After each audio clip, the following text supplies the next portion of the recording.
শেষে মে আমাদের লোকসভা নির্বাচন, সেই আমাদের প্রার্থী অভিজিৎ গঙ্গোপাধ্যায়ের সমর্থনে আজকে গজিনা গ্রাম পঞ্চায়েতের অন্তর্গত গজিনা 217 নম্বর বুথের নির্বাচনী বৈঠক হয়েছে। এখানে আমাদের বুথকর্মীদেরকে নিয়ে নির্বাচনী বৈঠক, এই বৈঠকে জনসভায় রূপ নিয়েছি।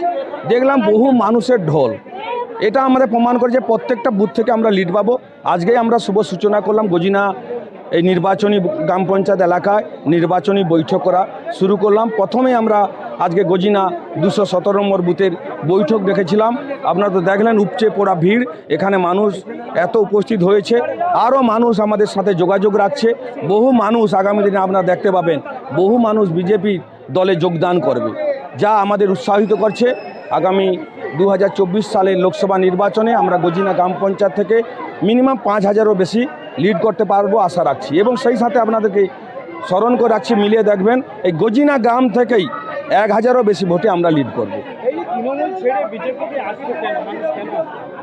মানুষকে বিভিন্নভাবে তৃণমূল কংগ্রেস ধোঁকা দিয়েছে, যে বিভিন্ন রকম 100 দিনের কাজ নাকি তৃণমূল দিত, প্রধানমন্ত্রী আবাস যোজনাকে তৃণমূল কংগ্রেস দিত, বিভিন্নভাবে যে মানুষকে যে বার্ধক্য ভাতা, আপনারা জানেন বার্ধক্য ভাতা নাকি তৃণমূল কংগ্রেস দেয়।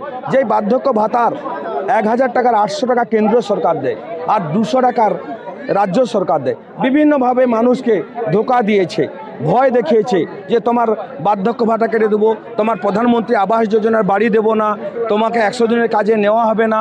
এইভাবে মানুষকে ভয় দেখিয়ে এতদিন মানুষকে ভোট ভুল করে নিয়েছিল। মানুষ তার বুঝতে পেরেছে। আমরা আগামী দিনে ভালো আরও আমাকে বিশ্বাস করেছে এবং বিজেপির পক্ষে সবাই এসেছি।